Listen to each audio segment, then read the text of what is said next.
प्रधानमंत्री नरेंद्र मोदी वो हर दिवाली कहीं ना कहीं सैन्य अड्डे पर मनाते। वो कहते हैं कि सैनिक तो मेरा परिवार है, सैनिकों से मेरा रिश्ता दिल का है। और ये कोई नई बात नहीं है, उनका कहीं ना कहीं तो रिश्ता दिल का होता ही है। लेकिन आपको ये जानकर अचरज होगा कि जो सैनिक, जो देश के वीर जवान अपने अदम्य साहस, अपना सर्वोच्च बलिदान देकर इस देश की सुरक्षा में दिन रात लगे रहते हैं, उन्हीं के हितों को ये सरकार ठग रही है। और इसको उठाने का काम राहुल गांधी ने किया। रिटायर्ड सैनिकों पर राहुल गांधी ने आवाज उठाते हुए सरकार से 3 सवाल पूछे। हैरानी की बात तो ये है कि राहुल के सवालों का जवाब सरकार नहीं दे पाई। दरअसल राहुल गांधी ने डिफेंस के पार्लियामेंट स्टैंडिंग कमेटी में रिटायर्ड सैनिकों के मुद्दे उठाते हुए सरकार से कहा कि जब पूर्व सैनिकों को सरकारी अस्पतालों से प्राइवेट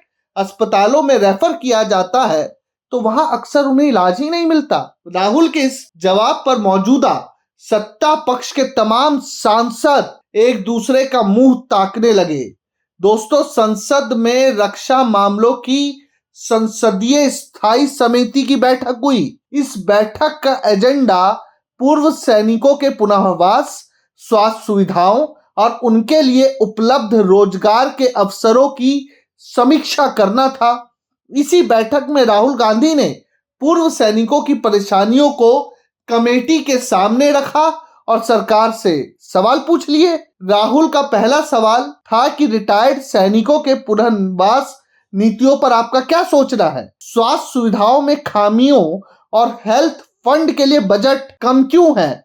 राहुल ने दूसरी चिंता जताते हुए सरकार के सामने अपना पक्ष रखा।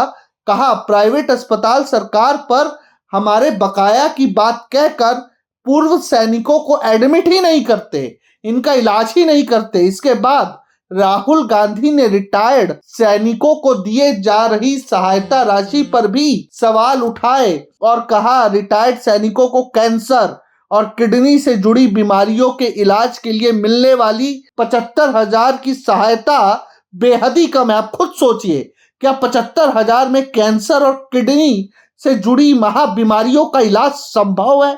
आज विश्व गुरु बनते भारत में 75,000 की कीमत क्या है हम सभी जानते हैं। एक मिडिल क्लास व्यक्ति 75,000 में अपना घर नहीं चला सकता, आप कैंसर के लिए दे रहे हैं। आप समझिए कि कितनी संवेदनशीलता इस मौजूदा सरकार में बची है, जो डींग हाँकती है कि हम इस देश के सरहद पर खड़े जवानों की सुरक्षा में कोई कोर कसर नहीं छोड़ते। अब आप खुद सोचिए कि राहुल के सवाल कितने सही, कितने सटीक और कितने व्यवहारिक हैं। ब्यूरो रिपोर्ट प्रजा हित।